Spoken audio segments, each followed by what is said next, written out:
के पास इतना कुछ नहीं था, इतना कुछ नहीं था कि अपने बेटा पर कफन डाल लेती। तो देखो ये होती है मजबूरी। आज महतारी ने विचार किया है कि अब इस संसार में मेरा कोई नहीं है। तो देखो जो अपने शरीर पर परीक्षित महाराज जो साड़ी पहने हुई थी ना माँ, उस मैया ने उस साड़ी को बीच में से फाड़ करके और आधी साड़ी अपने बेटा के ऊपर कफन के रूप में डाल दी। ये होती है लाचारी। धन्य सत्यवादियों, आज हम सब बैठे हम गुणगान कर रहे हैं, आप सब लोग सुन रहे हो ऐसी माताओं ऐसे महाराजों के बारे में जिन्होंने ऐसे ऐसे संकट झेले थे। महाराज मैया ने बेटा के ऊपर कफन डाल दिया और बेटा को गोद में उठा करके मरघट की तरफ चली महतारी। मरघट कहाँ बनाओ पहुंचो। महाराज बेटा को गोद में लेकर के जा रही है, धीरे धीरे रोती हुई आंसुओं की धार बह रही है कि मरघट जाई रही और लेके लाश ललाय अपने की। तारावती तारा मरघट जाई रही लेके लाश ललाय अपने की।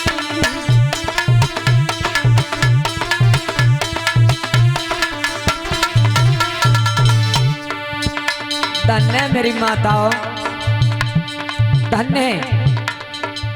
अब परीक्षित महाराज ये मैंने श्रीमद् भागवत कथा में प्रमाण देखा है और आपके यहाँ देख रहा हूं माताओं में। कथा सुनकर के जिस माता के आंसू निकल जाएं, ऊपर से हमें दिख रहे हैं कौन कौन के आंसू निकल रहे हैं, कौन कौन रो रहे हैं। महाराज वो इंसान धन्य हो जाता है कि अगर कथा के माध्यम से जिसके आंसू निकल जाएं भागवत पांडाल में बैठ करके। तो धन्य है मेरी माताओं, धन्य।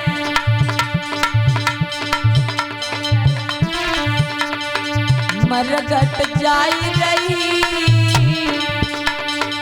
लेके लाश ललाय अपने की।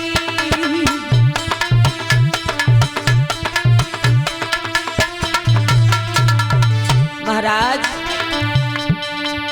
मीठा ले बेर पुचकार अपने बेटा को मीठा ले रही और पुचकार।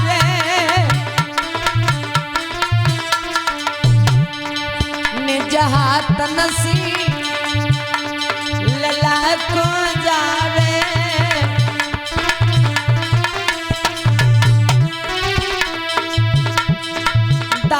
चुचाई रही लेके लाश लला रोई तकी।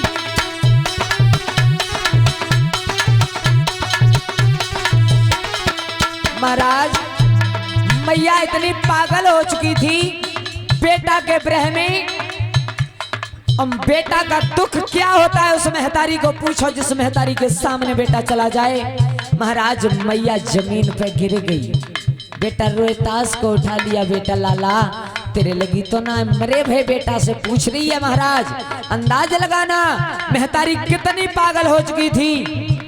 उसी समय मरघट जाई रही लेके लाश ललाय अपने की।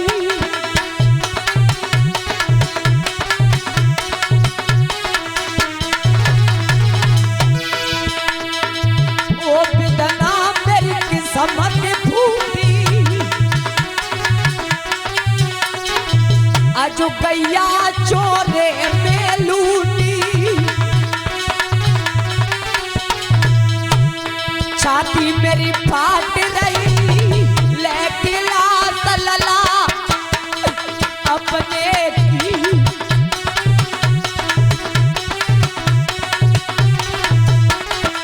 मरघट जाई रही लेके लाश ललाय अपने की।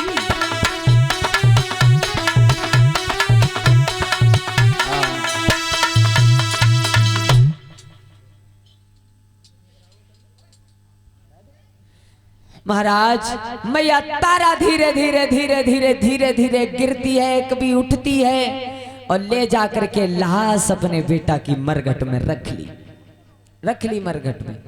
महाराज देखो उस मरघट की रखवाली थे उस समय हरिश्चंद्र महाराज।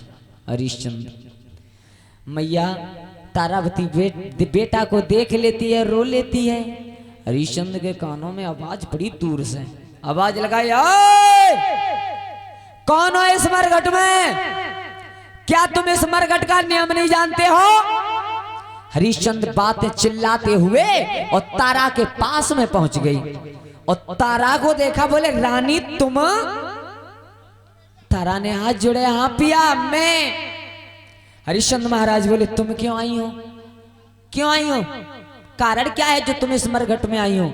महाराज उसी समय मैया तारा ने मुख से कुछ नहीं बताया और केवल बेटा के मुख से कपन हटा दिया है। लो देखो महाराज, देख लो।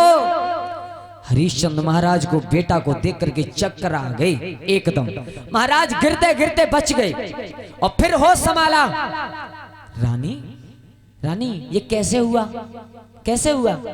रानी ने बताया, पिया बाग में फूल लेने के लिए गया था, मेरे बेटा को किसी सर्प ने डस लिया है, मैं इसका अंतिम संस्कार करने आई हूं।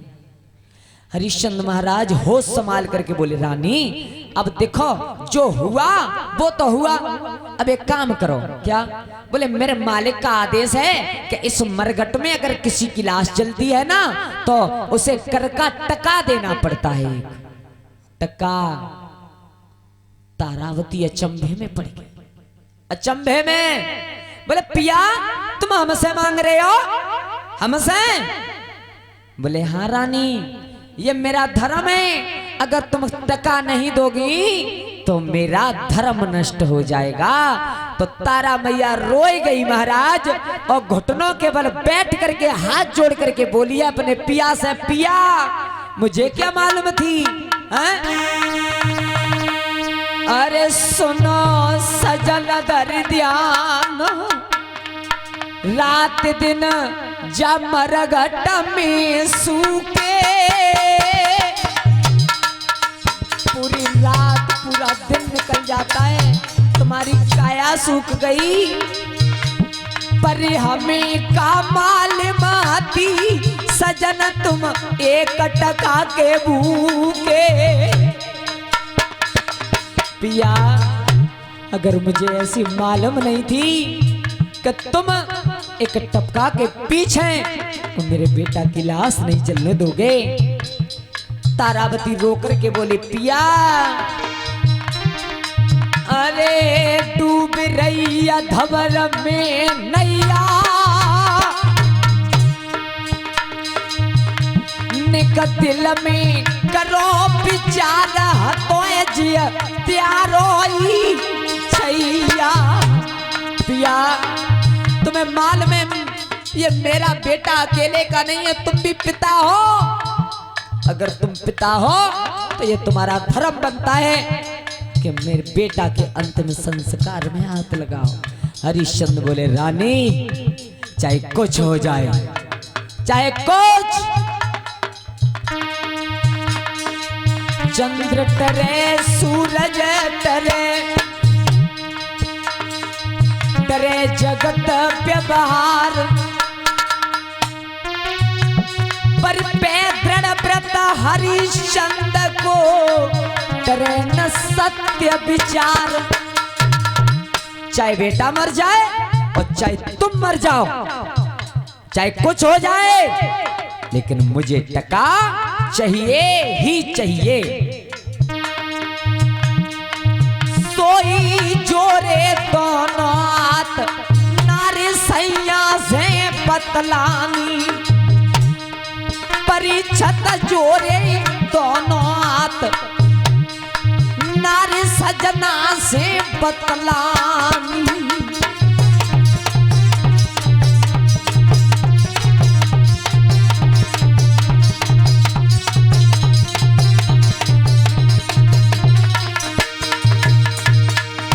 रानी ने हाथ जोड़ करके कहा, पिया मेरे पास कुछ नहीं है। हरिश्चंद्र महाराज बोले, आज मुझे ज्ञान सिखा रही है?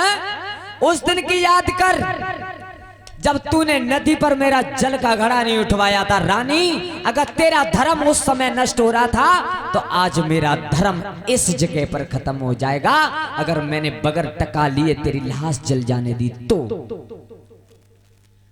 तारावती बोली पिया तुम्हें एक बात नहीं मालूम है क्या?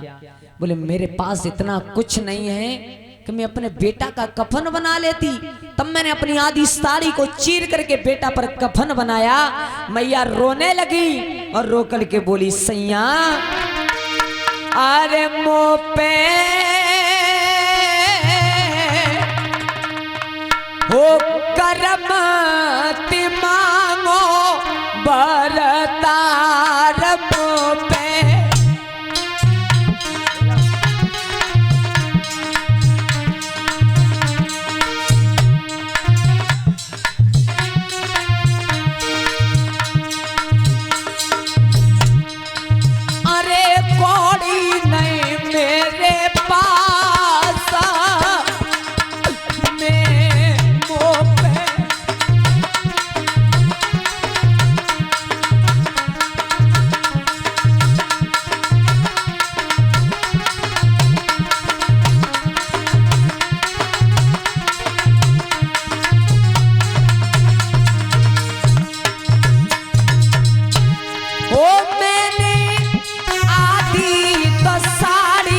अपनी फारसैया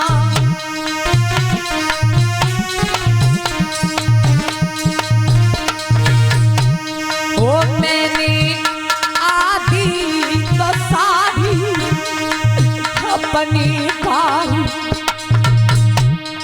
अरे बेटा को तो कफन बनाएगी।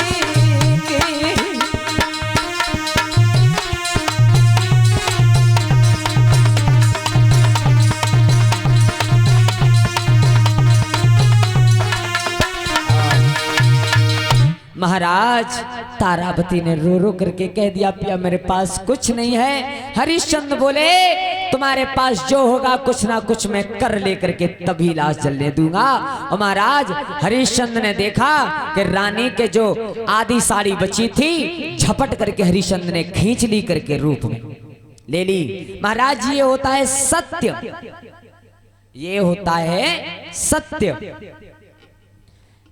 अपनी पत्नी अपने बच्चे अपना परिवार अपनी राजधानी सब कुछ छोड़ दी लेकिन अपना सत्य नहीं छोड़ा महाराज हरिश्चंद्र ने। अच्छा बताएं, इसीलिए तो हम और आप आज बैठे इनका गुणगान कर रहे हैं। आप देख रहे हो, हम सब देख रहे हैं, सुन रहे हैं। अगर जय महात्मा से कह देते कि महात्मा तुम्हारे बाप को कज्जवाए रहो हम पे, जो हम पे मकान मांगे आए हो या राज्य मांगे आए हो, तो क्यों हम तुम और आप सुनते? क्या जानते हैं कौन थे हरिश्चंद्र महाराज?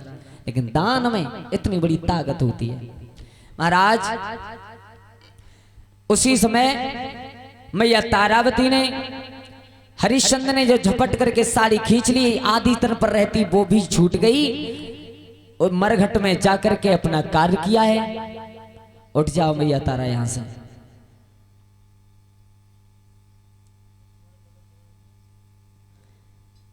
करके महतारी लेटी तो तुम्हें यह बात मालूम है, या तो दुख में नींद सतावे या तो दुख में भूख। मैया को इतनी तेज नींद आई, इतनी तेज नींद आई कि जाते ही जाते और जो सती मैया का मठ था उस मठ में सो गई। लेकिन विश्वामित्र महात्मा को चैन नहीं पड़ा।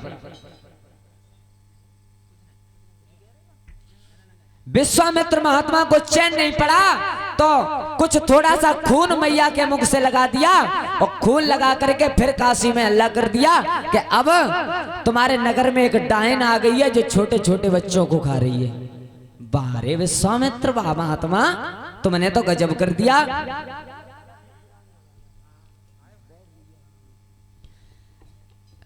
चले गए नगर में, कह दिया कि नगर में एक डायन आ गई है और वो बच्चों को खा रही है। महाराज कालू मेहतर पहुंचाए। कालू मेहतर ने कहा ए हरिया, ओए मरघटिया, कहा महाराज मैंने सुना है नगर में कोई डायन आ चुकी है, तुम जाओ तलवार ले जाओ उसे अपने हाथों से मार दो। महाराज हरिश्चंद्र के हाथों से ही पत्नी को मरवाना चाहते हैं। वाह विश्वामित्र, धन्य महात्मा तुम्हारे लिए।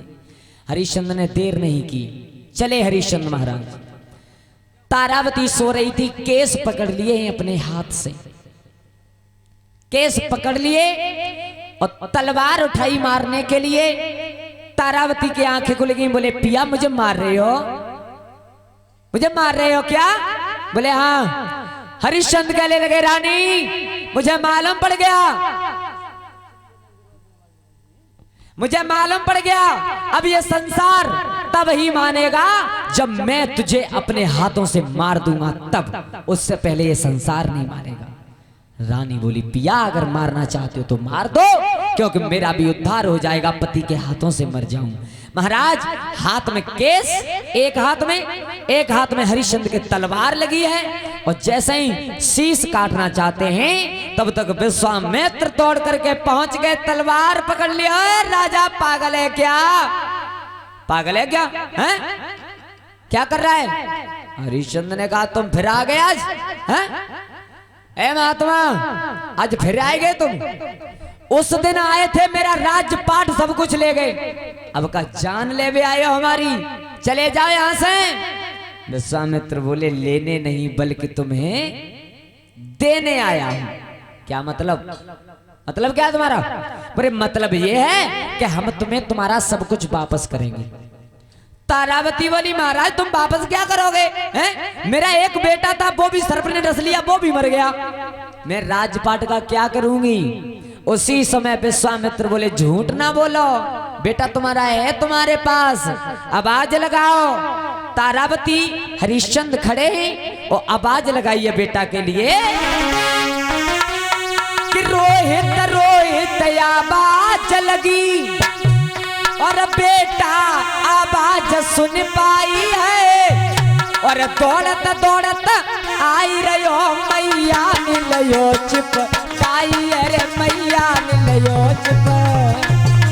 बोलिए सच्चे दरबार की, हरिश्चंद्र महाराज की।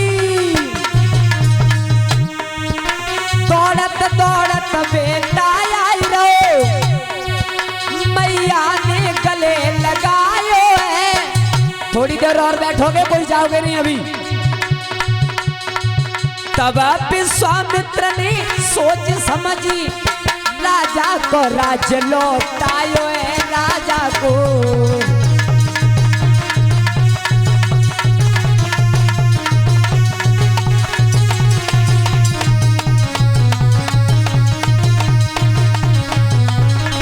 बोल सच्चे दरबार की, आज के आनंद की। अब ये नाम किन के रह गए बोले भैया, 3 पर्चा भरे पड़े हैं।